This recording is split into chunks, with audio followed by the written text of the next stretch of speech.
vamos a hacer.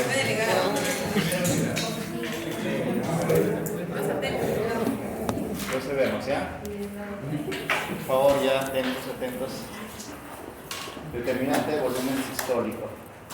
Cuando nosotros hablamos de volumen sistólico, el examen va a ser el viernes, ¿no? Sí. ¿Ya? Viernes 4 de la tarde. ¿No? ¿No quiere que sea mañana? No, ya, no sé, mañana. Examen viernes en la noche. El viernes y los exámenes vamos a ponerlo viernes, ¿ya? Sí. Ya, pero vamos a poner viernes porque no puedo miércoles, ¿ah? No es porque... Los miércoles se me cruzan todos.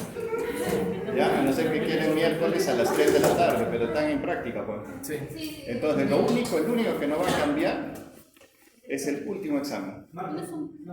Y ahora, los días jueves, vamos a tener clase también, en vez del de viernes, vamos a tener jueves. ¿Ya? Jueves. Vamos a tener porque el miércoles se me ha cruzado todo. ¿Y las exposiciones también? No, las expos domingo. Bueno, este domingo que viene en la noche, el siguiente también, y ahí acabamos. ¿Los jueves presenciales o...? Presenciales, pues. ¿Ah? Presencial. ¿Cómo? No, pero ¿qué hora tiene fármaco? A las 5:45. Ya, pues podemos empezar a las 3 o 4 de la tarde. De 4 a 5:30, ¿no? ¿Ya? ¿Ya? O desean virtual también. No, es que virtual no sé. O sea, yo siento que ustedes están ahí. Seguro que si pregunto, no me contestan. Yo trato de hacerlo virtual lo más didáctico, pero no sé, a veces se escapa algo. Y aparte no preguntan nada. Entonces vamos a ver el volumen sistólico. Entonces el día jueves, 3:30 de la tarde. 3:30 hasta las 5 lo mucho. Y de ahí tienen 45 porque es virtual su clase de fármaco, ¿no? Ya, pues tienen 45 minutos para ir. Entonces tenemos determinante de volumen sistólico, la contractibilidad, precarga y postcarga. ¿Ya? ¿Qué es la precarga? Es todo lo que la sangre que llega al corazón. O sea, la sangre venosa que llega al corazón, sea tanto en la aurícula derecha como en la aurícula izquierda, esa sangre que llega al ventrículo, todo lo que llega en el ventrículo, toda la sangre que llega al ventrículo, o sea, todo en el momento telediastólico, o sea, el momento que lleguen al final, eso es la precarga. Esa es la precarga. Y precarga también se habla, ¿por qué? Porque cuando nosotros vemos, digamos, hay un estiramiento, y ese estiramiento, ¿qué es lo que hace al regresar? Produce fuerza, ¿no? Fuerza de contracción. Y por eso hubo dos estudiosos, Frank y Starling, dijeron, ¿no? Cuando nosotros estiramos a mayor momento estiramos digamos, el músculo, producimos mayor estiramiento, por lo tanto hará mayor fuerza de contracción. Y si hay mayor fuerza de contracción, habrá mayor volumen sistólico. Entonces, si Frank Starling se relaciona con la precarga, digamos, a mayor precarga, mayor ley de Frank Starling. Entonces se estira el músculo y a mayor estiramiento, mayor fuerza de contracción. Pero recuerden que dice también hasta límites fisiológicos. O sea, ¿qué significa? Va un momento en que se estira el músculo y lo que la actina y la miosina que están así tienen dificultades para cruzarse. Entonces, esa dificultad para cruzarse hace que ya no se pueda, o sea, tampoco a mayor estiramiento hasta ciertos límites, pero es 2.2 micrómetros. Entonces, hasta ahí hay una fuerza increíble, pero pasas esos, ya la fuerza se pierde porque ya no tienes pierdes esa capacidad de cruce de la actina y miosina. Entonces, eso es precarga. La sangre llega y distiende el ventrículo. Esa distensión le da fuerzas al ventrículo. ¿Ya? La poscarga es la dificultad que tiene la sangre del corazón para producir un volumen sistólico. Entonces, ¿por qué? Porque la aorta genera una resistencia. Y esa resistencia, ¿por qué lo produce la aorta? Porque tiene una presión de base. Entonces, ¿qué es lo que tiene que hacer el ventrículo? Romper, superar esa fuerza, ¿no? Contrayéndose. Se contrae el ventrículo y supera la presión basal de la aorta. Entonces, al superar la presión basal de la aorta, eso se llama postcarga. Entonces, por ejemplo, en el paciente hipertenso, ¿qué es lo que va a suceder? Va a tener mayor postcarga, ¿no? ¿Por qué va a tener mayor postcarga? Porque tiene mayor resistencia a la salida de la sangre. Y la contractibilidad es lo que produce también, ¿no? A mayor contractibilidad, mayor volumen sistólico. Pero ¿qué resulta? Que esta contractibilidad, ponemos acá, contractibilidad, a mayor contractibilidad, mayor volumen sistólico. A mayor precarga, mayor volumen sistólico. A mayor postcarga, menor volumen sistólico. ¿Ya? Entonces esto es así. Y el volumen sistólico, si lo multiplicamos por una frecuencia cardíaca, a esto se va a llamar gasto cardíaco. Y a esto lo multiplicamos por la resistencia vascular periférica, a esto lo vamos a llamar presión arterial. Entonces, ¿qué va a suceder? Va a suceder que generalmente hay muchas cosas que aumentan la precarga, que aumentan la contractibilidad. Por ejemplo, si yo aumento la precarga, aumento el estiramiento. Y si yo aumento el estiramiento, aumento la contractibilidad. ¿No? Si yo, por ejemplo, estimulo el simpático,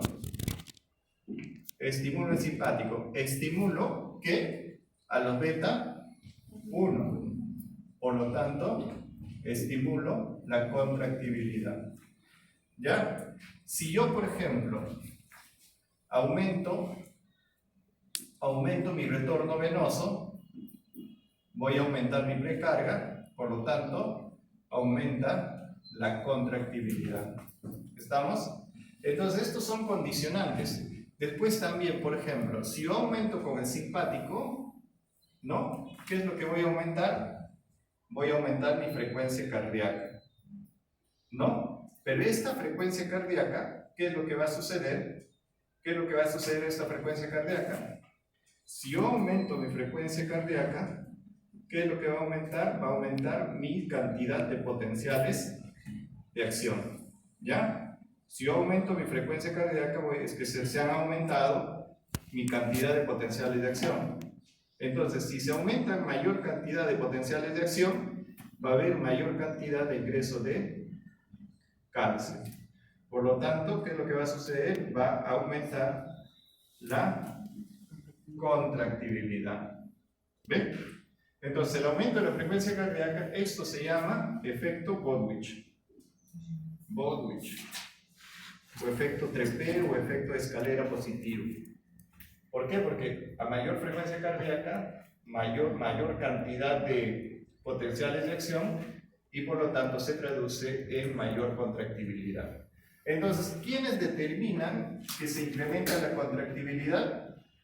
Determina el simpático por beta 1, la precarga por Frank-Starling y la postcarga por el efecto Bowditch.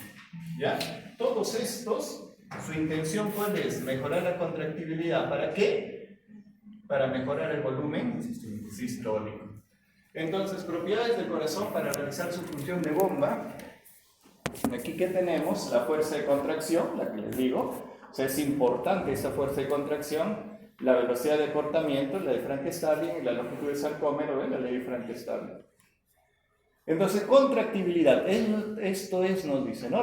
Esto es una propiedad del corazón. Contractibilidad o inotropismo. Dice, propiedad de las miofibrilas que consiste en la capacidad de acortar su longitud y de esta forma producir tensión y desplazamiento, ¿no? Entonces, la contractibilidad. A nivel microscópico, dispuesto como un sinsitio, excitación y contracción entre el cruzamiento de actina y miocina.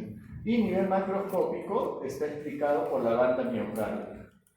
Entonces, ¿qué mecanismos modifican la contractibilidad? ¿Qué mecanismos incrementan o disminuyen la contractibilidad? En este caso, incrementan la contractibilidad. El estiramiento muscular, que está determinado por incremento de retorno venoso, incremento de la precarga, por lo tanto, mayor estiramiento, Frank-Starling, mayor contractibilidad.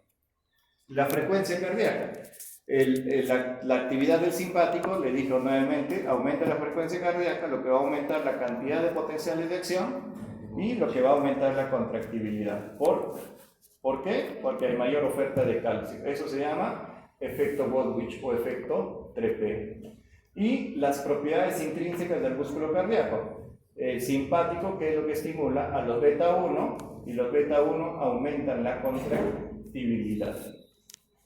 La relación entre la longitud y la fuerza de contracción del músculo. La relación entre la longitud, que significa la relación entre el estiramiento y la fuerza muscular. ¿Qué quiere decir? El músculo cardíaco puede incrementar la fuerza contráctil desarrollada modificando la longitud de sus sarcómeros en reposo.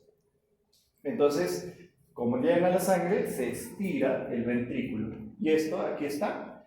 Los doctores Otto Frank y Ernest Starling son los que promueven eso, ¿no? Dicen de que a mayor estiramiento, a mayor longitud del sarcómero, mayor volumen sistólico porque hay una mayor fuerza de contracción. Y esto está aquí. Miren. Fuerza desarrollada pasivamente. ¿Por qué desarrollada pasivamente? Porque ingresa la sangre, ingresa, y al ingresar la sangre va distendiendo, ¿no? Va incrementando su longitud. Por eso dice fuerza desarrollada pasivamente. No es que sea algo que lo estire. Fuerza desarrollada pasivamente. Mira, cuando se incrementa la fuerza, la longitud, la fuerza de contracción se eleva. Dice, para cada punto del estiramiento pasivo, curva inferior corresponde un punto de la fuerza activa, la curva superior. Entonces, Frank Starling, ¿qué me dice? A mayor longitud, a mayor estiramiento, mayor fuerza de contracción. ¿Dónde lo han hecho? En el gato. Ahora no nos permiten usar gatos acá, ¿no? Tanto gato ahí. ¿Verdad? Tanto gato que da vuelta por acá. Fácil, podemos ponerlo ahí al laboratorio. Pero no quieren, ¿no? Entonces, lo malo que ustedes que se toman fotos con el gato, lo publican y ya se malogró todo. Ajá, no, y aparte que son muy sensibles con el gato, ¿no? Al sapo sí, pobrecito, lo que sea. Al cerdito, ¿qué más? Sapo, cerdito, ¿y qué más? Conejo también, ¿no? Rata. ¿Qué conejo, por ejemplo? ¿Qué diferencia el gato tiene? De su conejo. Pero igual, ¿no? Pues imagínense, pobre gato. El pobre gato y el pobre conejo, ¿no? Pero miren, en ese tiempo, ¿qué hacían? Aquí con el gato, ¿no? Más grande, más bonito, y tenía mayor posibilidad de observación. Entonces de aquí viene el concepto pues de la ley de Frank Starling. Frank Starling dice, dentro de ciertos límites fisiológicos, o sea, dentro de cierta cantidad de estiramiento, ¿qué significa? Que cuanto más se llena el corazón durante la diástole, tanto mayor será la fuerza contráctil, o sea que a mayor longitud, mayor fuerza, o a mayor longitud dentro de ciertos límites, o sea que si yo estiro demasiado, también voy a perder la fuerza contráctil y el volumen de sangre expulsado durante la sístole. Por lo tanto, a mayor estiramiento, mayor longitud, a mayor longitud, mayor fuerza de contracción, y a mayor fuerza de contracción, mayor volumen sistólico. Y esto lo vamos a considerar como la precarga. Otro concepto, a mayor precarga, mayor contractibilidad. ¿Cómo se explica? Ley de Frank Starling. Por lo tanto, ¿quién determina la precarga? El retorno venoso. Por lo tanto, a mayor retorno venoso, mayor precarga, mayor contractibilidad. Y tan solo a mayor precarga solo tiene mayor volumen sistólico, porque precarga es volumen también, ¿no? Por lo tanto, la longitud de la fibra, el incremento de la longitud de la fibra, condicionado por el volumen telediastólico, o sea, condicionado ¿por qué? Por la cantidad hasta donde la longitud se estira, hasta donde se produce estiramiento, va a producir una tensión o la presión desarrollada por la totalidad de dicho ventrículo. Entonces aquí tenemos Frank Starling, mira cómo cambia la característica del cardiomiocito. El cardiomiocito tiene esta característica cuando está en reposo, pero digamos aquí hay un estiramiento pasivo, ¿no? Estiramiento porque se está llenando de sangre. Y miren, ven cómo se estira y cómo se estira. Por lo tanto, A mayor volumen de sangre, mayor estiramiento. A mayor precarga, mayor estiramiento. A mayor retorno venoso, mayor precarga, mayor estiramiento. Aquí lo mismo que le decía, esto es Frank-Starling. También, ¿por qué es Frank-Starling? Porque el volumen telediastólico se relaciona con el estiramiento. Entonces, ¿qué dice? A mayor volumen telediastólico, mayor presión ventricular, por lo tanto, mayor volumen sistólico. A mayor volumen telediastólico, esto se diría a mayor precarga, mayor volumen telediastólico ventricular. ¿Qué dice acá? Pequeños incrementos en la longitud dan lugar a aumentos grandes en la tensión en reposo. ¿Y qué es lo que dice? Todo ese volumen que ingresa, miren, ¿ve? A mayor volumen sistólico. El volumen de sangre expulsado por el ventrículo depende del volumen presente en el ventrículo al final de la diástole. El volumen presente en el ventrículo al final de la diástole es tanto del ventrículo derecho como el ventrículo izquierdo. Por lo tanto, el volumen sistólico en el ventrículo derecho es el mismo que del ventrículo izquierdo. ¿Qué dice esto? Volumen telediastólico, o sea, el volumen telediastólico, o sea, volumen al final de la diástole, vamos a conocerlo como la precarga. Y la precarga, el volumen telediastólico, depende de ¿qué? Del retorno venoso. ¿Y de qué depende el retorno venoso? De muchos factores, ¿no? Como la bomba muscular, la bomba cardíaca y una serie de cosas que vamos a verlo en esta semana. Entonces, ¿de qué depende el retorno venoso? De múltiples factores. ¿De qué depende el volumen telediastólico del retorno? ¿Por qué les repito? Porque a veces en el examen le ponemos esto y ustedes se cruzan. No sé por qué, porque solamente teniendo esto, el concepto, ¿quién determina el retorno venoso? 1, 2, 3, 4, listo. ¿Quién determina esto? El retorno venoso. Y siempre hagan, ¿no? Por lo tanto, si haya menor retorno venoso, menor volumen telediastólico, menor precarga. Así tienen que ir razonando. Por lo tanto, ¿qué es la precarga? El volumen telediastólico del ventrículo izquierdo. ¿Y qué es el volumen telediastólico? Es el volumen al final de la diástole. ¿Y qué es el volumen al final de la diástole? Es el volumen después del ¿qué? De la contracción auricular. ¿Ve? Ahí nada más retrocedo y van llegando a la contracción auricular, donde se produce una máxima longitud de reposo del sarcómero. ¿Qué significa? A mayor sangre, mayor longitud o mayor estiramiento. Pero ¿es un estiramiento activo o pasivo? Pasivo. Porque si fuera activo, ¿cómo sería? Es que alguien estaría jalando, ¿no? Eso es activo. Pasivo porque ustedes están y solito se va incrementando la longitud.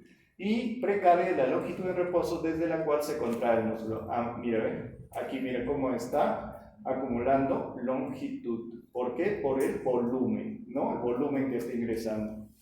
Bueno, la precarga. Ahora, ¿este gráfico para qué me sirve? Porque hay la precarga tanto de la aurícula derecha como en la aurícula izquierda. Y esto me quiere decir algo. Esto es, ¿no? A mayor volumen telediastólico, mayor volumen sistólico. Esto es lo normal. Entonces, si yo aumento en el ejercicio, voy a aumentar ¿qué? Va a aumentar mi simpático, ¿no? Si voy a aumentar mi simpático, ¿qué es lo que va a suceder? ¿No? ¿Qué es lo que va a suceder? Se va a aumentar la contractibilidad, va a aumentarse el volumen sistólico. Pero ¿qué va a suceder en pacientes con falla cardíaca? Ustedes han visto, los pacientes con falla cardíaca son esos pacientes que tienen el corazón gigante, ¿no? Entonces, cuando tienen ese corazón gigante, es un corazón con una longitud grande, pues, o sea, es una longitud. Entonces, a ese paciente con longitud grande, ¿qué es lo que va a suceder? Le pasamos mayor volumen, ¿qué va a suceder? Va a ser peor, pues, si están a las justas con su longitud, va a ser peor. Por lo tanto, a mayor volumen telediastólico en pacientes con insuficiencia cardíaca, el gasto cardíaco disminuye, porque normalmente debería estar así, lo máximo. En falla cardíaca está así, está a las justas un poquito más y por eso es que débilmente va funcionando el corazón. Imagínense que lo estiren más, se estira más, entonces la actina miocina tiene mayor dificultad de entrecruzamiento, por lo tanto ya no va a tener esa fuerza que tenía. Papel de la ley de Frank-Starling. ¿Por qué se estudia Frank-Starling? Dice, en condiciones fisiológicas como mecanismo de ajuste latido a latido del volumen de sangre que los ventrículos derecho e izquierdo bombean, ¿no?, hacia la circulación arterial y sistémica. En presencia de sobrecargas de volumen que a largo plazo producen dilatación o hipertrofia cardíaca excéntrica. ¿Qué significa esto? Sobrecargas de volumen. Si nosotros, por ejemplo, sobrecargamos de volumen a un corazón, le vamos pasando una cantidad constante de volumen al ventrículo, ya sea, por ejemplo, en una insuficiencia cardíaca, en una insuficiencia aórtica. ¿Qué hace la sangre? Sale y la sangre tiende a retornar, ¿no? Y ahí es donde se cierran las válvulas. Pero en la insuficiencia aórtica, ¿qué sucede? Esas válvulas no se cierran y al no cerrarse, se quedan abiertas parcialmente y la sangre retorna. Entonces, al retornar esa sangre, ¿qué es lo que va a suceder con el corazón? Cada vez lo va a distender. Y por eso dice, a presencia de sobrecarga de volumen a largo plazo, se produce dilatación. Y esa dilatación también se produce como hipertrofia cardíaca excéntrica. Cuando yo les hablo de hipertrofia cardíaca excéntrica, es porque se ha producido dilatación. Y cuando yo les hablo de hipertrofia cardíaca concéntrica, es que se ha producido engrosamiento del músculo cardíaco como mecanismo de reserva en la insuficiencia cardíaca. ¿Qué significa? En los estadios iniciales de la insuficiencia cardíaca, se puede todavía ir como compensación por la ley de Frank-Starling. Pero esto solamente nos va a dar al inicio, ¿no? Porque después Frank-Starling pierde su papel en insuficiencia cardíaca.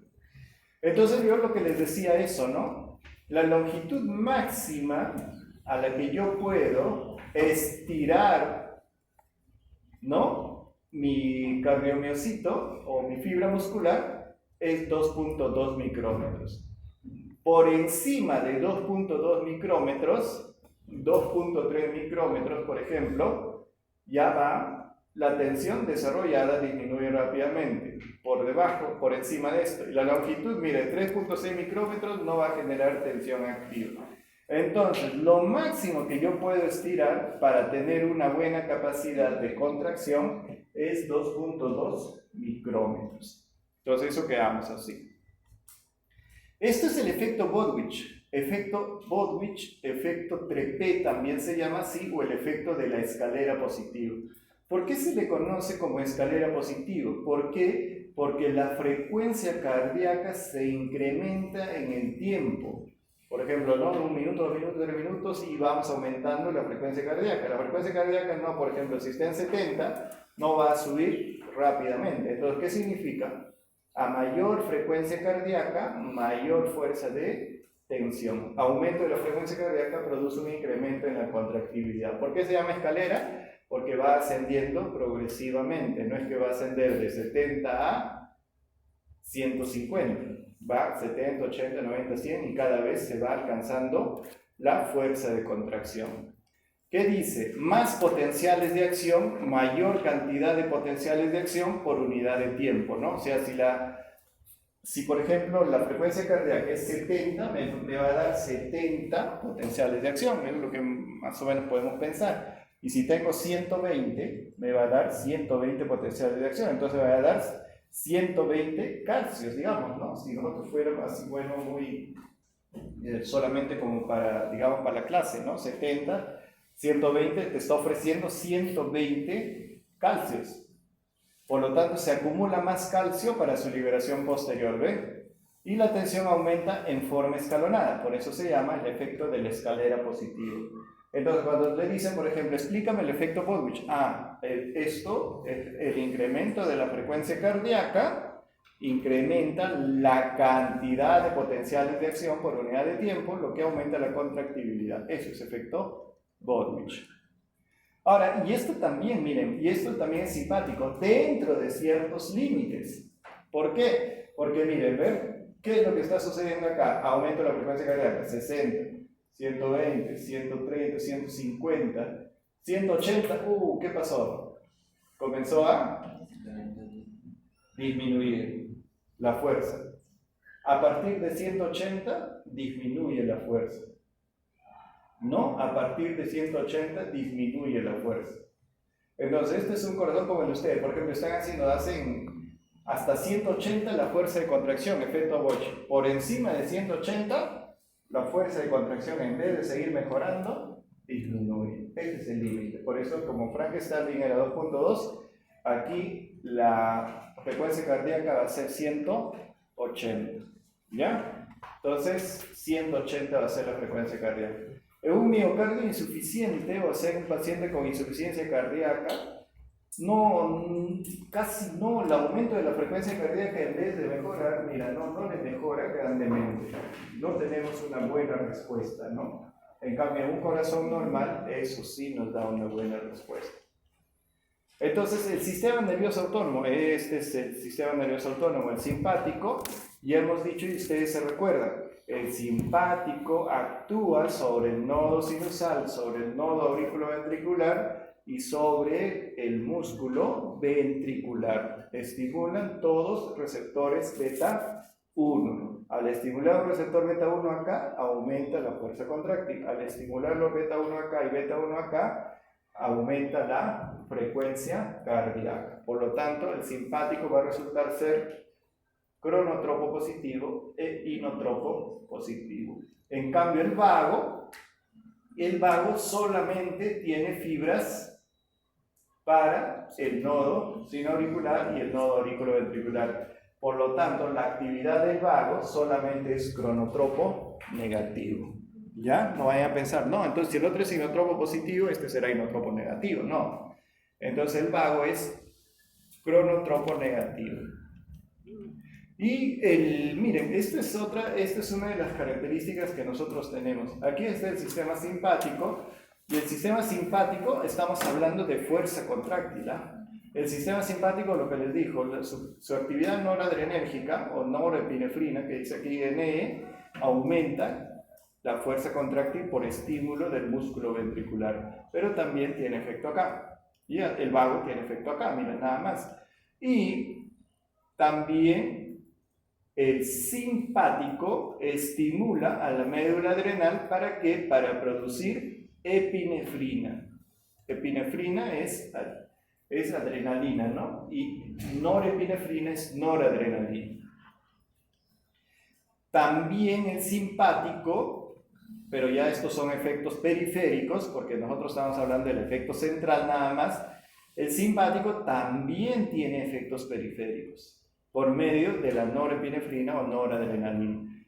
¿Qué hacen estos efectos periféricos? Van a condicionar a que el vaso o la arteriola produzca vasoconstricción. ¿Qué receptores utiliza esta norepinefrina? Receptores alfa 1. Pero curiosamente, la norepinefrina también estimula receptores beta 2. Y eso, al estimular beta 2, disminuye la contracción, ¿no? Se produce vasodilatación. Pero aquí hay algo, mira, la acetilcolina, que es parasimpático, sacral, no es nervio vago. Esto, en algunos vasos, ¿qué es lo que puede producir? Vasodilatación. ¿Por qué? Porque la acetilcolina estimula la producción de óxido nítrico. ¿Ya? Esta acetilcolina estimula la producción de óxido nítrico. ¿Quién es el más potente vasodilatador? Es el óxido nítrico. Así como el más potente vasoconstrictor es la endotelina. Aquí estamos, mire, ya hemos hablado aquí de gasto cardíaco. ¿Qué era el gasto cardíaco? Era el volumen sistólico por la frecuencia cardíaca. ¿Qué nos determina el volumen sistólico? Principalmente la precarga, la contractibilidad y la postcarga. Pero de estos, todos son importantes, pero generalmente se habla de la contractibilidad del miocardio, la fuerza de contracción del miocardio ventricular. Y esta fuerza de contracción está influenciada ¿por qué? Por el simpático, por la precarga, ¿no? Por la longitud de tensión, ¿qué les dije? Es Frank Starling. Y este digamos, este volumen telediastólico, esta longitud secundaria al volumen telediastólico, ¿por qué está condicionado? Por el retorno venoso. Y aquí, ¿por qué está condicionado el retorno venoso? Por la bomba respiratoria, por ejemplo. Entonces, ¿qué significa? Yo tomo aire, creo un espacio negativo en mi tórax, ¿y qué va a suceder? Y como que aspirara la sangre. La bomba muscular esquelética. Entonces, ¿qué significa? Cuando camino, mis músculos se contraen y al contraerse presionan a las venas y las venas hacen que la sangre suba. Hay más, ¿no? Hay más condiciones para definir el retorno venoso, pero aquí por lo menos en este cuadro nos ponen estos dos como importantes. Después, ¿qué incrementa la contractibilidad? El sistema nervioso simpático. Aumenta la contractibilidad. ¿Ve? Y la epinefrina de la médula adrenal. Eso recuerden, ¿no? La médula adrenal secreta mayor cantidad de adrenalina que noradrenalina. Y el simpático secreta mayor noradrenalina que adrenalina. Ahora, lo curioso es que la adrenalina, comparada con la noradrenalina, la adrenalina te aumenta la fuerza muscular, pero lo que no te aumenta la noradrenalina, o te aumenta poco, es la frecuencia cardíaca. O sea, entonces, ¿quién es el vasoconstrictor? La norepinefrina y la noradrenalina. ¿Quién aumenta la frecuencia cardíaca? Los dos, pero ¿quién aumenta más la frecuencia cardíaca? La adrenalina. Y la noradrenalina te lo aumenta, pero no mucho. Por lo tanto, ¿cuál es una conclusión para la clínica, o sea, para el trabajo? Es que nosotros podemos, en pacientes con shock, o sea, en pacientes que sufren de la presión baja, secundario a que hay una variación en la resistencia vascular periférica, o sea, está dilatado todo. Entonces, ¿qué es lo que utilizamos? Noradrenalina. El efecto del simpático que les estoy hablando de hace rato, un efecto inotropo positivo porque aumenta la tensión máxima, aumenta el ritmo de desarrollo de la tensión y la velocidad de relajación es más rápida. Mediado por los receptores beta 1. Esto siempre recuerden los receptores, ¿ya? Esto no se separan olvidando ustedes. A veces el beta 1, por ejemplo, yo me doy cuenta que se olvida en el oral. Receptores están ahí, ¿no? Están ahí disparados. ¿Qué receptor? Ya, entonces estos son los receptores beta 1. ¿Cómo actúan? Bien. ¿Qué es lo que sucede? Este receptor beta 1 aumenta el AMP cíclico. Este AMP cíclico aumenta de la proteínas a todo este sistema, fosforilando el ingreso del receptor para calcio. ¿Y qué es lo que hace? Ingresa mayor cantidad de calcio, y ese calcio que ingresa estimula este receptor que se llama receptor de rianodina, y este receptor de rianodina se abre y este calcio que está almacenado en el retículo sarcoplásmico sale para producir el entrecruzamiento de la actina y la miosina. Mayor cantidad de calcio, mayor entrecruzamiento, mayor fuerza muscular. Entonces, pero este AMP cíclico no va a estar siempre. O sea, imagínense que está constante y no se metabolice este AMP cíclico. Entonces, ¿quién actúa acá? La fosfodiesterasa. Entonces, la fosfodiesterasa, ¿qué hace? Metaboliza este AMP cíclico, pasándolo a AMP nada más. Por lo tanto, si yo quiero aumentar la fuerza contráctil de mi corazón, puedo utilizar un medicamento que me inhiba la fosfodiesterasa. Entonces, por ejemplo, es otra pregunta en el examen. ¿Qué sucedería si tú tienes un medicamento que inhibe la fosfodiesterasa?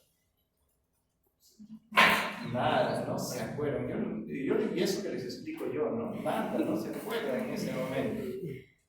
¿No? Ya, entonces acá. Y miren, el receptor es beta 1. Y esto no, o sea, no es que se tenga que aprender todo esto, simplemente una vez que sale el calcio, el calcio retorna por un canal un canal dependiente de ATP, o sea, dependiente de pérdida de energía, fosfolambán, así se llama, ¿no? Este canal hace que el calcio que está en el exterior se integre y se conserve o se almacene dentro del retículo sarcoplásmico. ¿Y por qué?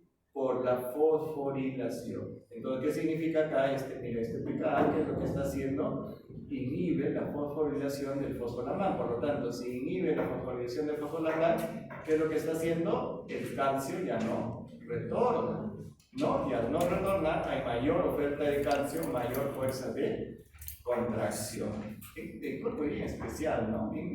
O sea, uno cuando lo va estudiando y dices, qué espectacular es, ¿no? Imagínense, todo, o sea, van por acá, todo esto. Y entonces, el fosfolambán, ¿qué significa el fosfolambán? El fosfolambán es una estructura de retículo sarcoplásmico que nos va a permitir que reabsorber el calcio para almacenar. Y este fenómeno, ¿qué sucede? Esto es liberación de calcio inducido por calcio. O sea, ¿qué significa? Esta poquita cantidad de calcio que ingresa estimula el canal de la rianodina, por eso dice calcio liberado por calcio. Calcio liberado por calcio. Ese es el fenómeno, calcio liberado por calcio. Entonces, no es que este canal de calcio se aperture, se abra, se fosforila, digamos. ¿Para qué? Para ingresar cantidades de calcio. No, la poca cantidad de calcio que ingresa estimula el canal de rianodina, aperturándole para que este calcio del retículo sarcoplásmico que está almacenado salga. ¿Ven? Salga ese calcio. Entonces, ¿qué dice las catecolaminas? Se fosforila la subunidad 1 de los canales de calcio tipo lento, cardíacos, y facilitan su apertura, ¿no? Porque se fosforilan. Incrementan la sensibilidad de las proteínas contráctiles por el calcio. Se fosforila el fosfolambán, una proteína que regula el calcio ATP, ¿sabes? O sea, para que no ingrese mayor cantidad de calcio. Y se oferte más calcio. Acelera la velocidad de disociación del calcio y la troponina. ¿Ya? Entonces, esto, por ejemplo, lo vamos a entender más con su compañero que está haciendo célula cardíaca. ¿Ya? Justamente eso queremos que expone. Justamente veamos la propiedad de contracción auricular, ¿no? Entonces, que nos explique cómo la actina se entrecruce con la miosina, qué son las bandas Z, todas esas cosas. Entonces, ¿qué tenemos acá? Que a mayor estímulo, ya lo que les decía, ¿no? A mayor estímulo simpático, mayor volumen sistólico. Y lo que está acá, no es lo mismo. ¿Qué es la poscarga? Poscarga es aquella fuerza que digamos, intenta que la sangre no salga. Es la fuerza mecánica almacenada en las arterias que se opone a la eyección de la sangre desde los ventrículos durante la sístole. La poscarga para el ventrículo izquierdo es la presión aórtica, es la presión en reposo de la aorta. La poscarga equivale a la tensión de la pared durante la eyección del ventrículo izquierdo. ¿Qué significa equivale a la tensión de la pared? O sea, ¿qué es lo que sucede? Cuando yo tengo mayor necesidad, o sea, mayor fuerza, por ejemplo, mi paciente hipertenso, que está duro, rígido, ¿qué es lo que hago? Tengo que tener mayor fuerza de contracción, por lo tanto, que tengo que tener mayor tensión, ¿no? Entonces, si tengo mayor tensión, voy a superar. Por eso dice equivale a la tensión de la pared durante la eyección del ventrículo izquierdo. Por lo tanto, miren, esto se reflejan tres componentes de la poscarga, o sea, tres manifestaciones. Resistencia periférica. ¿Qué me quiere decir? La resistencia periférica es que la vasoconstricción. ¿Y dónde se produce la vasoconstricción? Es en las arteriolas. En las arteriolas se produce la vasoconstricción. Por lo tanto, a mayor resistencia periférica, mayor poscarga. ¿Ya? La distensibilidad arterial. Entonces, ¿qué significa? La sangre sale. La sangre sale. Al salir, ¿qué es lo que hace con la arteria? Aorta, lo distiende, ¿no? Porque es elástico. Hasta un punto, y eso se va a llamar la presión sistólica. Y de ahí lo lo relaja. Imagínense que es un paciente aterosclerótico, un viejito, por ejemplo, ¿no? Con aterosclerosis. ¿Cómo está su aorta? Está llena de aterómeros, está calcificándose. Entonces, ¿qué va a suceder? Sale la sangre y vas a tener dificultad para estirarlo, ¿no? Entonces, ¿y quién está generando esa tensión? La aorta, ¿no? Entonces está generando también una presión y por lo tanto esa distensibilidad, a mayor distensibilidad, menor poscarga, ¿no? A mayor. Entonces, ¿quiénes tienen la distensibilidad arterial también alterada? Los pacientes ancianos y los pacientes hipertensos, ¿no? Los pacientes hipertensos. Ahora, esto todo es aorta. Pero la poscarga no solo es aorta, ¿no? ¿Por qué? Porque compromete también al ventrículo. O sea, la aorta produce resistencia, distensibilidad y está así, ¿no? Pero ¿quién lucha contra eso? El ventrículo. Esto necesita el ventrículo aumentar su presión intraventricular máxima. ¿Ya? Entonces necesita el ventrículo aumentar su presión intraventricular máxima.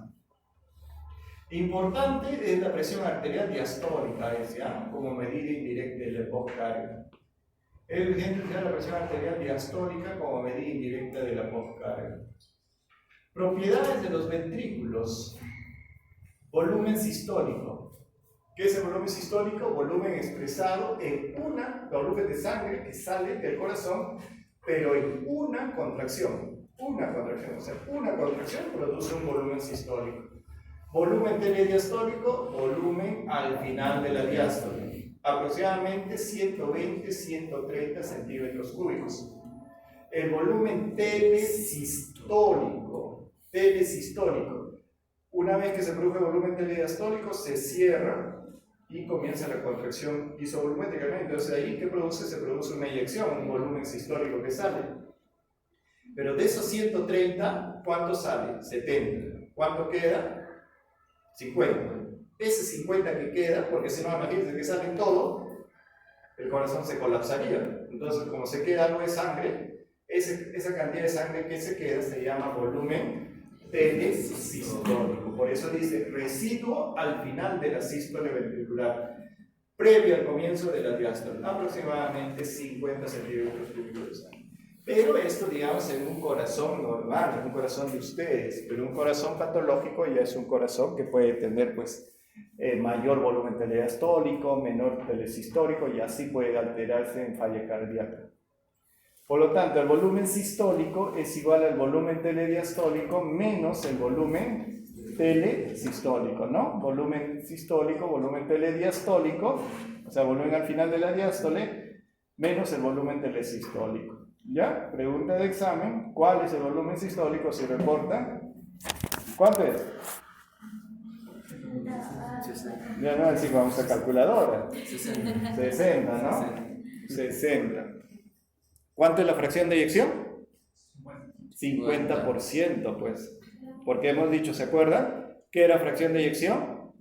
Es la expresión porcentual, ¿no?, del volumen sistólico comparado con el volumen telediastólico. Entonces, fracción de eyección es lo que les digo, ¿no? Este volumen telediastólico menos el volumen telesistólico es el volumen sistólico, entre el volumen telediastólico expresado porcentualmente. Fracción del volumen telediastólico expresada. ¿Cuánto es la fracción de eyección normal? Mayor de 50%. Menor de 50% se considera un corazón insuficiente, un corazón que ha perdido su capacidad de contracción. Doctor, disculpe, ¿y el 50% de qué es? Entonces, ¿en cuál pasaría? Ah, no, pues ese es otro, ¿no, doctor? Y si hace 50%, ¿cuál de los dos es? No, eso es un punto, pues como un punto muerto, ¿no? O sea, es un punto que tú lo puedes decir que está normal, ¿no? Doctor, pero si sale 49, o sea, tampoco, o sea, uno no debe ponerse así, ¿no? Si sale 48, no, ya eso lo puedes manejar, depende de tu clínica del paciente, ¿no? Por ejemplo, estrictamente, dice, la falla cardíaca se divide en fracción de eyección baja y fracción de eyección conservada. Cuando dice fracción de eyección baja es menor del 40%. 40-50%, eso se le llama fracción de eyección intermedia. Mayor del 50%, fracción de eyección conservada, o sea, falla cardíaca. Por eso siempre dicen, doctor, pero si sale 45, manéjalo como falla cardíaca, pues fracción de eyección baja, ¿no? Entonces, digamos, son puntos de concepto nada más, ¿ya? Ahora, el manejo va a ser dependiente de la clínica de mi paciente, pues. Si la clínica de mi paciente me dice que tiene un volumen, una fracción de eyección 48% y se está comportando con un corazón dilatado, todo lo voy a manejar como fracción de eyección baja. Ya no, pero me ha salido 48, pues está cerquita al 50, doctor, debe ser normal. No, pues un alumno en tercer año me estaba porfiando, pues, doctor, pero no, dice, me dicen que yo tengo que darle quimioterapia porque me dice que tiene más de 65 años, ¿no? Más de 65 años y tiene algunos criterios más. Pero él tenía, y la paciente justo para mala suerte, no sé cómo le puse, 66 años. Y me porfiaba, pero poco, pues de 65 tiene un año más. ¿Cómo vas a darle quimioterapia en ese tipo de paciente, por ejemplo, si no íbamos pasito a pasito, ¿no? Entonces él decía, no, debe recibir porque la guía lo dice. No, le digo, la guía son guías. O sea, las guías por eso se llaman guías. Entonces ustedes usan criterios. Entonces, si mi criterio me dice que es un paciente estable, pero lo puede expresar. Hay pacientes de 65 años que parecen de 80. Hay pacientes de 65 y que parecen de 50, ¿no? O sea, son pacientes, dependiendo de su tipo de vida, todo lo que han llevado, entonces tienen un comportamiento así. Entonces, ¿qué se hace ahí? Se valora el paciente. No porque tiene 65 y el punto de corte me mandó 63, yo tengo que ser un ciego y decir, no, tiene que recibir. ¿Ya? Por eso las guías, ¿qué son? Guías. Fracción de eyección, lo mismo, volumen diastólico final, lo mismo, ¿no? Expresado porcentualmente. Ahora, aquí está la fracción de eyección, por ejemplo, en este caso, el dedito arriba que me dice que del 100% ha salido 60%, por lo tanto tiene una fracción de eyección 60%, está conservada.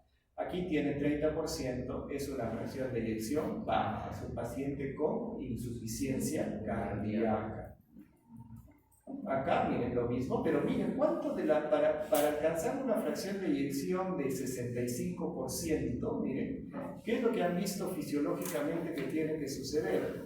Tiene que suceder que los sarcómeros solo deben contraerse un 12% para una fracción de eyección de 50 y un 15% para una fracción de eyección de 65%. O sea, solamente es una, digamos, de su fuerza contráctil que podría alcanzar este corazón. No es que así se exprima, ¿no? Sino necesita contraerse solamente un 12% para alcanzar 50.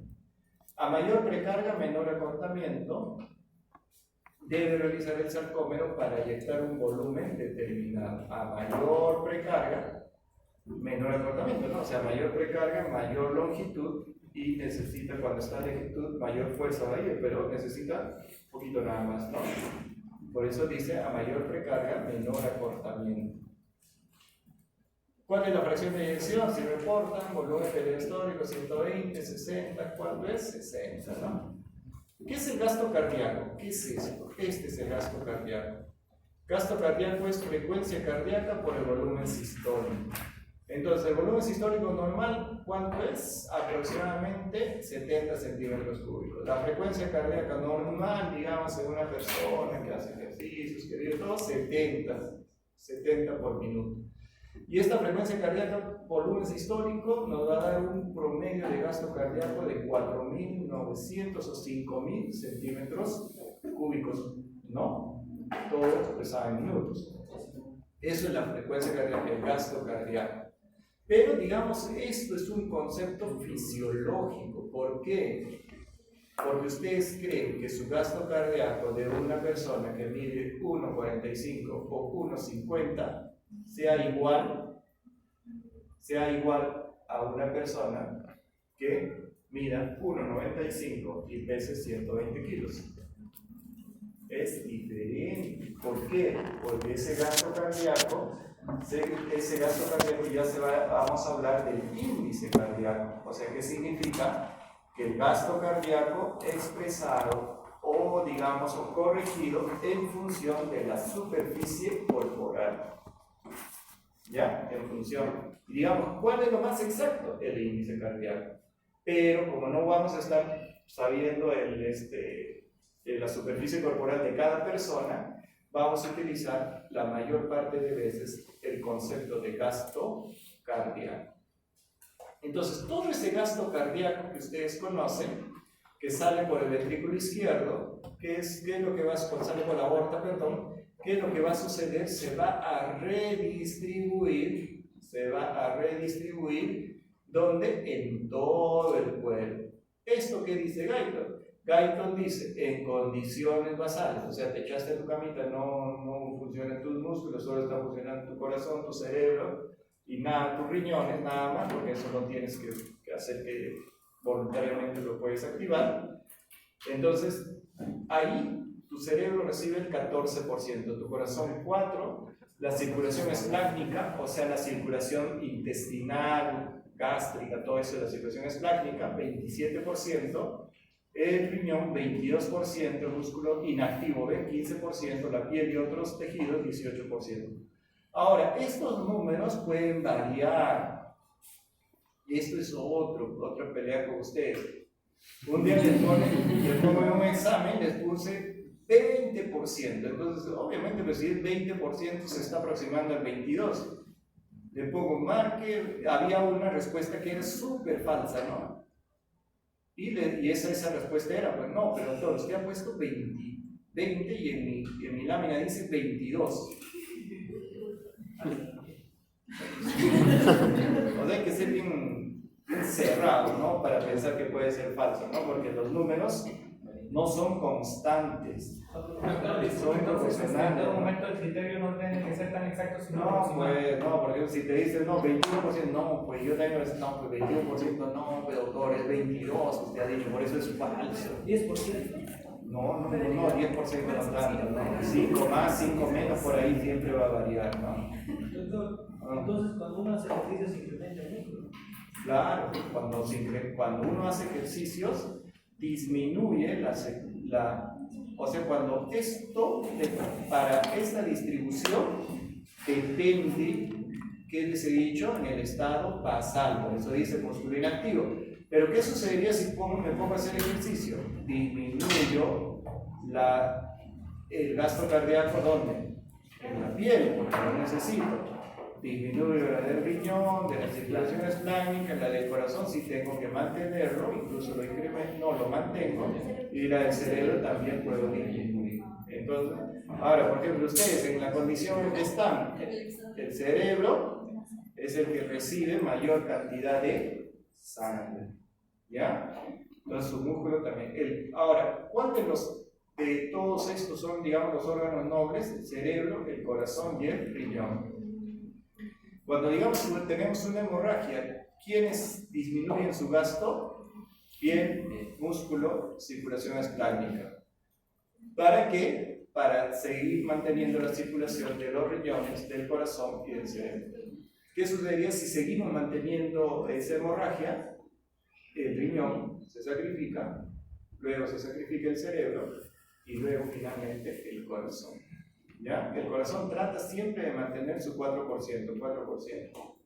Y toda la sangre que llega, todo ese gasto cardíaco que ha sucedido acá, retorna por la vena cava. Por lo tanto, el gasto cardíaco del corazón derecho es el mismo que el gasto cardíaco del corazón izquierdo. ¿Ya? Entonces, ¿cuánto es el porcentaje? 100%, ¿no? Valores normales de gasto cardíaco en reposo. ¿De qué se determina? Factores que afectan el nivel del metabolismo del organismo, Entonces, por ejemplo, el gasto cardíaco dependiendo de qué parte estás utilizando, ¿no? Si estás corriendo el músculo, por ejemplo, el ejercicio físico, la edad también, la edad está condicionado y el tamaño del organismo, lo que les digo, ¿no? A mayor tamaño, y esto está en relación con la superficie corporal.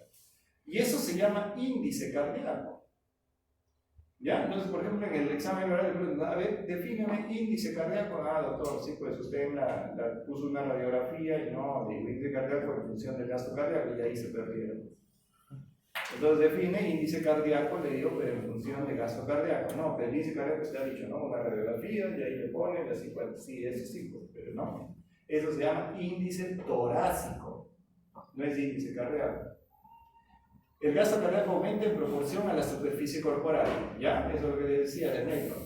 Y el índice cardíaco expresado por metro cuadrado de superficie corporal. Por eso les hacía ese ejemplo, ¿no? Una persona de 1,50 m, su gasto cardíaco por superficie corporal va a ser menor que una persona de 1,90 m y con 100 kilos, ¿no? Ejemplo, si pesa 70 kilos, una superficie corporal de 1,7 metros cuadrados, el gasto cardíaco es más o menos 3 litros por minuto por metro cuadrado de superficie corporal, ¿ven? Y lo ponen siempre que ustedes, este es otro, ¿no? Si es que en ningún momento les ponen, digamos, por ejemplo, no les ponen, no, un paciente, no les ponen que pesa 70 kilos, y si no les ponen, siempre asuman 70 kilos. ¿Ya? Entonces, por ejemplo, el índice cardíaco de un paciente que, ¿no? Que mide tanto, ¿no? Que mide 1,80 m, ya, listo, ¿no? Entonces, que mide 1,80 m es 3 litros por minuto, ya. ¿No? Más o menos es lo que va a salir, ¿no? A 1,775 metros cuadrados. ¿Ya? Entonces, el gasto cardíaco 3 litros por minuto por metro cuadrado de superficie corporal. Y aquí está la relación de la edad con el índice cardíaco. A mayor edad, menor índice cardíaco. ¿Ya? ¿Por qué? Porque hay un descenso de la actividad o de la masa muscular con la edad, ¿no? A mayor edad, menor índice cardíaco. Mire, cuando tenemos más jóvenes, 20, 25, ya va, pero a partir de los 30 años, ¿qué sucede? No, aparte nos vemos más chiquitos. Los valores promedio, 70 latidos por minuto, volumen diastólico, ya les he dicho, volumen sistólico 70, volumen al final de la sístole, o sea, volumen telesistólico 40-60 centímetros. El gasto cardíaco ya ustedes lo saben. En los hombres jóvenes y sanos, el gasto cardíaco medio en reposo alcanza los 5,6 litros por minuto y en mujeres 4 litros por minuto en las mujeres. Fíjense, ¿ven? ¿Ya? Esto también es por la masa muscular y todo eso, ¿no? El volumen de sangre. 5,6 litros por minuto y 4,9 litros. Promedio, 5 litros por minuto. Entonces, si alguien les pregunta, ¿cuál es el gasto cardíaco normal? 5 litros por minuto, le pueden decir. No, pero quiero que me digas en mujeres y hombres. Ah, ya, si en mujeres 4,9 y en hombres 5,6. Pero si le preguntan así nada más, le dicen 5 litros por minuto. Entonces, mecanismos que regulan el volumen minuto. Entonces, doctor, ¿pero qué es volumen minuto? Volumen minuto. ¿Qué es? ¿Qué es volumen minuto? Es el gasto cardíaco. ¿Bien? Le estoy hablando volumen minuto. ¿Qué es el volumen minuto? Es el gasto cardíaco. Mecanismo que regula el gasto cardíaco o volumen minuto. El primero era activo e inmediato, requiriendo del incremento de los volúmenes ventriculares y en donde se emplean fuerzas elásticas para responder a la carga de volumen. ¿Cómo se llama esto? Esto es la definición de qué? No. Activo e inmediato, requiriendo del incremento de los volúmenes ventriculares y donde se emplean fuerzas elásticas para responder a la carga de volumen. Frank Starling, pues, ese es Frank Starling, ¿no? Lo que está diciendo, a mayor volumen, mayor estiramiento. Entonces, Frank Starling regula también el gasto cardíaco. El segundo dice que acontecía en 1 o 2 minutos, tiempo, el cual permitía trabajar al corazón contra la presión elevada en un escenario de menor volumen, lo que demostraba un marcado efecto inotrópico positivo del miocardio. ¿Qué es esto? Postcarga. Y un tercer mecanismo se detectó al aumentar la frecuencia de estimulación, encontrando una mejor contractibilidad a la vez que se aumentaba la frecuencia del estímulo. ¿Qué es esto? Efecto Bowditch. Entonces son los tres mecanismos que regulan el volumen minuto: Frank-Starling, postcarga y el efecto Bowditch. Entonces aquí, haciendo determinante de la función ventricular o determinantes del gasto cardíaco, es el volumen latido por la frecuencia cardíaca, y el determinante de volumen latido, la precarga, la postcarga y la contractividad. Y la autorregulación de volumen minuto, la ley de Frank-Starling, y esto depende de la resistencia a la eyección o la postcarga. En esta situación lo llama el efecto Andre. Y el fenómeno de la escalera depende de la frecuencia de estimulación, es el efecto Bowditch. Doctor, ¿cómo era el efecto André? El efecto André es la postcarga. Demanda de oxígeno, a mayor demanda de oxígeno, mayor metabolismo, mayor reacción de la radio. Aquí está también nuevamente, seguimos con gasto cardíaco. El gasto cardíaco nuevamente, ¿no? La frecuencia cardíaca por el volumen sistólico. ¿Quién determina el volumen sistólico? La fuerza de contracción. ¿Quién determina la fuerza de contracción? La capacidad de estiramiento, Frank-Starling, ¿no? Y también, ¿quién determina el volumen al final de la diástole? La precarga, ¿no? Entonces tenemos la precarga, la fuerza de contracción que condiciona la precarga. ¿Y de qué depende la precarga? El retorno del nodo. El gasto cardíaco también se va a incrementar por estímulo de los simpáticos, ¿no? Porque el simpático, ¿qué es lo que hace? Aumenta la fuerza de contracción. El simpático, ¿qué es lo que hace? Aumenta la frecuencia cardíaca. ¿El nervio parasimpático disminuye el gasto cardíaco? Sí. ¿Cómo? Disminuyendo la frecuencia cardíaca. El nervio parasimpático disminuye la frecuencia cardíaca y secundariamente a esto disminuye el gasto cardíaco. ¿Ya? El volumen sistólico. ¿De qué depende también negativamente el volumen sistólico? De la postcarga, ¿no? ¿Y de por qué está la postcarga? Por la resistencia periférica total. ¿Quién da la resistencia periférica total? La vasoconstricción de las arteriolas. Y la presión arterial media, o sea, la presión base, que está, la presión basal de la aorta. ¿Ya? Es la presión arterial media. La presión arterial media es diferente a la presión. Cuando yo hablo de presión arterial sistólica y diastólica, estoy hablando de una presión máxima y una presión mínima, ¿ya? Pero cuando yo hablo de presión arterial media, estoy hablando justamente de una presión arterial media de la sistólica y la diastólica. ¿Y cómo se saca esa presión arterial media? Es una fórmula, ¿no? 2 veces la presión diastólica más la sistólica entre 3. 2 veces la diastólica más la sistólica entre 3. Entonces de ahí ustedes pueden sacar y les va a salir la presión arterial media. Entonces cada vez que nosotros veamos, siempre tenemos que tener la presión arterial media más de 65. Por debajo de 65 ya hablamos de hipoperfusión periférica. Aquí está el gasto cardíaco, el índice cardíaco en función de la superficie corporal, ¿no? Es bueno, la lámina debería estar antes. Y de la medimos. Miren, ¿cómo medimos el índice cardíaco? Es todo una, ¿no? Todo un caos. O sea, mira, se necesitan pases 5 litros en un minuto para retirar 200 mililitros de oxígeno pulmonar. Y todo esto no lo podemos hacer en la clínica, pues. O sea, en la clínica, en nuestra rutina diaria, este es un concepto completamente fisiológico. Precarga y volumen sistólico. Miren, precarga y volumen sistólico. Si nosotros, aquí, ¿qué me dicen? A mayor precarga,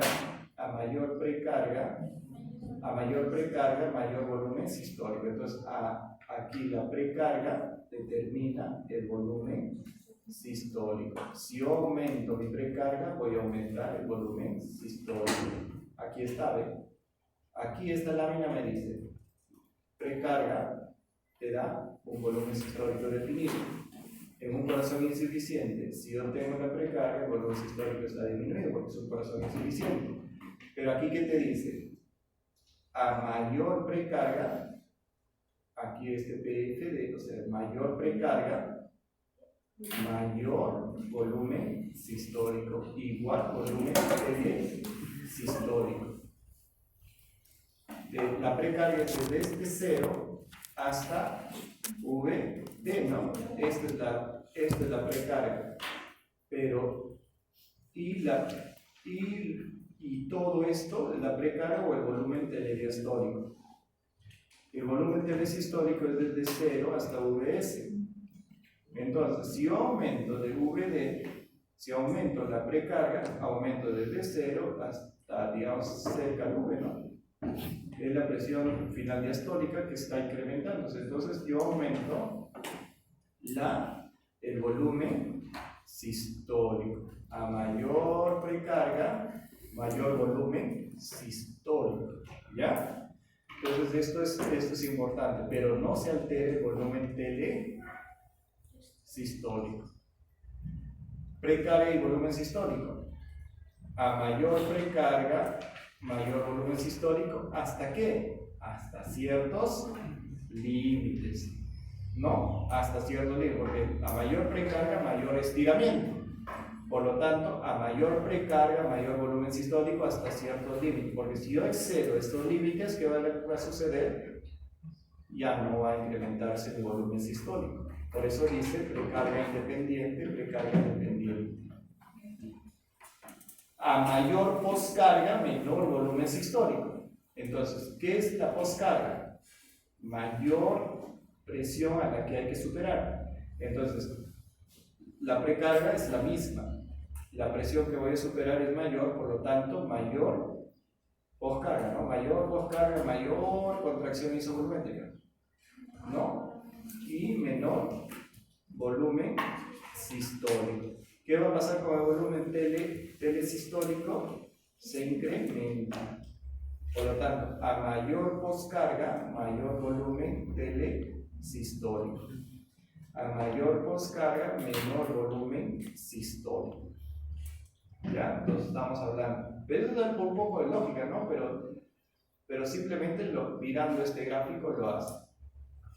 Entonces, a menor poscarga, mayor volumen sistólico. Por eso que en pacientes, por ejemplo, que tienen insuficiencia cardíaca, en los pacientes con insuficiencia cardíaca, por ejemplo, está incendiado el simpático, ¿no? El simpático es el que quiere que el corazón mejore, ¿no? Su capacidad de contracción. Entonces, ¿qué es lo que va a suceder? El simpático produce vasoconstricción, aumenta la poscarga y este corazón no va a mejorar. Entonces, ¿qué es lo que se hace? Se dan medicamentos que disminuyan la poscarga. Ya, eso lo vamos a ver en las clases siguientes, cómo disminuimos esta poscarga. Estoy diciendo, a mayor poscarga, menor volumen sistólico. A menor poscarga, mayor volumen sistólico. ¿Cuál es la intención en pacientes con falla cardíaca? Disminuir la poscarga. A mayor presión, a mayor volumen, no. A mayor volumen sistólico, mayor contractibilidad. Y a mayor contractibilidad, mayor fuerza, mayor presión. Mayor contractibilidad, mayor volumen sistólico. Lo mismo, incrementa la contractibilidad, mayor trabajo sistólico, mayor volumen sistólico. Entonces, a mayor poscarga, menor volumen sistólico. Claro, eso lo he repetido ya. Como 10 veces estoy repitiendo. Te me duermes, te despiertas y... La peor está presente, ¿no? Está bien, para que recuerdes así. Entonces, sí. Eso mismo. Entonces, ¿qué hacemos? A mayor precarga, el reforzamiento es mayor, ¿no? Porque estoy estirando más.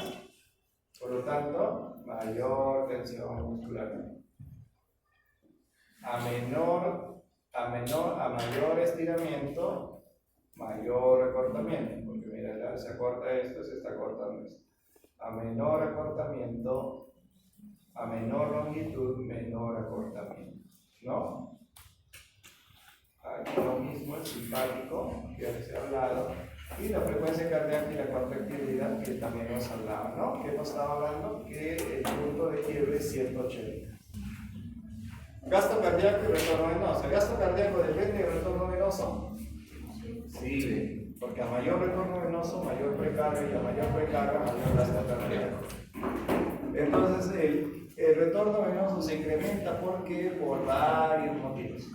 ¿Ya? Este retorno venoso aumenta la precarga, lo que va a aumentar el volumen sistólico. Y si se aumenta el volumen sistólico, se aumenta el gasto cardíaco. Y si se aumenta el gasto cardíaco, se aumenta la presión arterial media.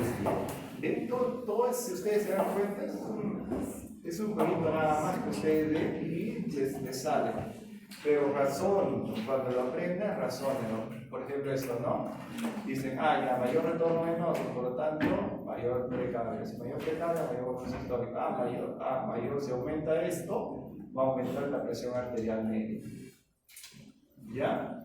Y esta presión arterial media va a aumentar. ¿Qué es lo que va a suceder? Si aumenta la presión arterial media, tenemos que disminuir la presión arterial media. Entonces, si aumenta la presión arterial media, entonces esto se va a los receptores carotídeos o a los receptores del callado de la aorta.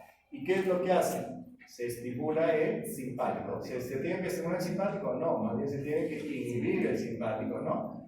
¿No? Al inhibir el simpático, o sea, disminuir la actividad del simpático, ¿qué va a pasar con las arteriolas? ¿Están en vasoconstricción? No. Pasan a vasodilatación. O sea, se disminuye la resistencia periférica. ¿Qué pasa con disminuir el simpático? Disminuye la contracción venosa. Entonces, ¿quién determina el retorno venoso? La contracción venosa también, condición de retorno venoso. Si disminuye el simpático, disminuye la contractibilidad. Si disminuye la contractibilidad, disminuye el volumen sistólico, disminuye el gasto cardíaco, consecuentemente, disminuye la presión arterial media. O sea, cuando aumenta la presión arterial media, ¿cómo se compensa? ¿Cómo el cuerpo se compensa? Disminuyendo el simpático y aumentando la capacidad del parasimpático. Entonces, ¿cómo el parasimpático disminuiría la presión arterial? Disminuyendo la frecuencia cardíaca. Disminuye la frecuencia cardíaca, disminuye el gasto cardíaco, disminuye la presión arterial media. Una forma directa y una forma indirecta. De todo este cuadro es bien fácil de ver. Por eso la respuesta del sistema nervioso autónomo. Doctor, disculpe, lo que se conoce como, lo que es la presión arterial media es conocido coloquialmente como presión arterial. No. ¿Cuál es La presión arterial, cuando ustedes hablan así a secas, están hablando de la presión sistólica y la diastólica. Hay presión diferencial, presión del pulso, presión arterial media. Presión arterial media es la que estaba diciendo. La definición de presión arterial media es aquella presión necesaria para perfundir un tejido. Así es la presión arterial media. Entonces, y esa presión arterial media se obtiene con esa fórmula. ¿Ya? Doctor, entonces estamos hablando de la presión arterial media. ¿Cómo? ¿Se afecta a uno a la presión arterial, afecta también a la presión arterial media? Claro, pues porque ¿qué hemos dicho? ¿La fórmula qué es? 2 veces la presión diastólica más la sistólica entre 3. Pero si yo pues, lo de 120-80 lo subo a 140-90, ¿cambia la presión arterial media? No. Claro, porque estás aumentando la diastólica, Ahora, son gastos cardíacos en diferentes condiciones patológicas. O sea, el gasto cardíaco, lo normal es lo que hemos aprendido. Esto, digamos, es una pincelada para que ustedes sepan que hay pacientes con diferentes patologías que pueden variar su gasto cardíaco. Esto nada más, o sea, no es que se tengan que aprender todo esto, no se aprende, simplemente vean que el gasto cardíaco puede variar dependiendo en algunas patologías. ¿Para qué? Miren, y esto es lo bonito de todo. He aprendido todo, ¿para qué? ¿Por qué? Porque yo puedo utilizar todos esos conceptos a mi favor. Si yo tengo un corazón insuficiente, o sea, yo tengo un corazón, por ejemplo, me hace infarto, un corazón que se me ha vuelto de dilucho, ¿qué es lo que puedo hacer?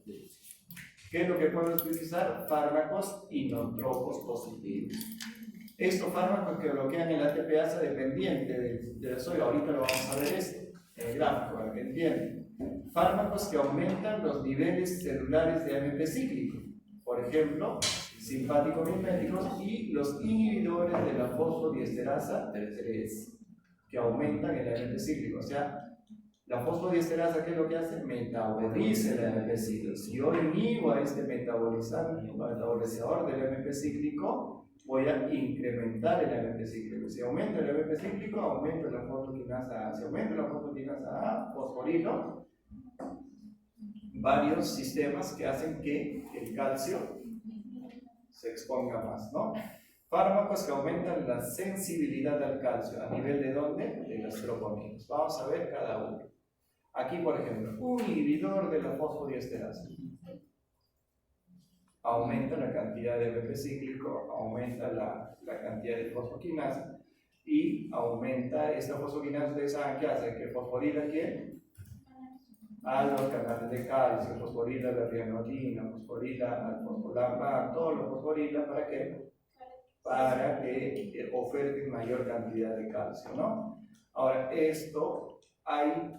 hay medicamentos sensibilizadores de calcio, o sea, que hacen más sensibles a la troponina, al calcio. Entonces, igualito, para entender esto mucho mejor, este domingo, por suerte este examen es después, pues su compañera, ¿qué va a hacer?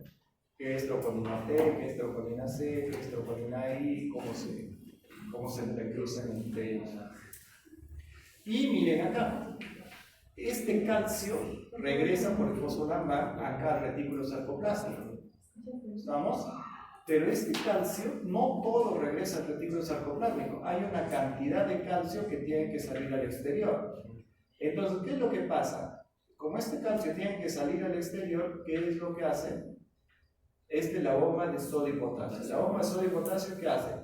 Trabaja en contra de la concentración, ¿no? Saca 3 sodios, aquí el sodio en mayor cantidad, y mete los potasios. Pero al sacar estos 3 sodios, ¿qué es lo que crea? Crea una gradiente.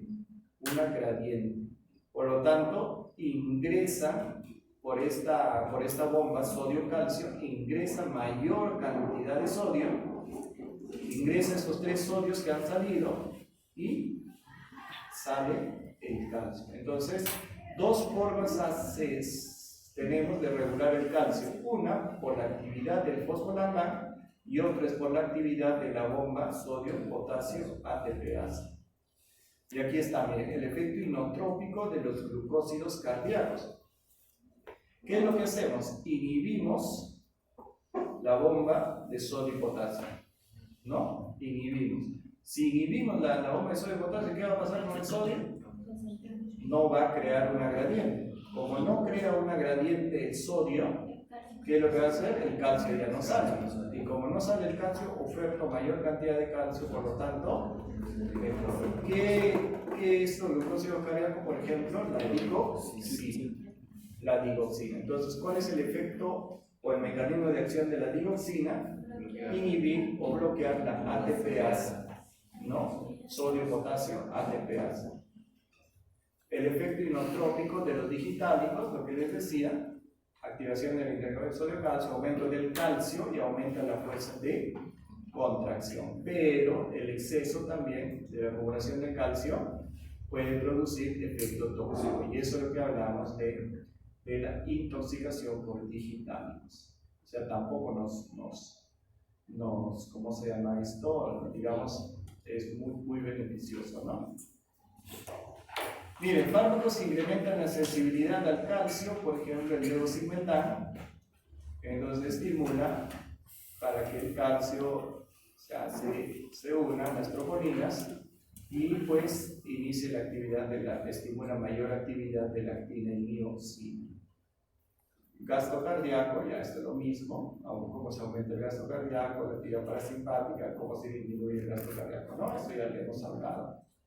Y esto lo vamos a dejar, o sea, esto ahorita no lo explicamos porque esto va a ser parte de nuestra clase de insuficiencia cardíaca. ¿Alguna pregunta? ¿Preguntas? Conclusiones. Muchas, ¿no? Muchas, ¿no? Pero ya no vamos a avanzar y empezamos a hacer otra clase, pero ya yo creo que con esto, o sea, mañana y el jueves hacemos la otra clase. ¿Ya? Y el viernes hacemos otro y así vamos. El viernes o el El jueves coordino contigo. Pero antes de las 5 tiene que ser.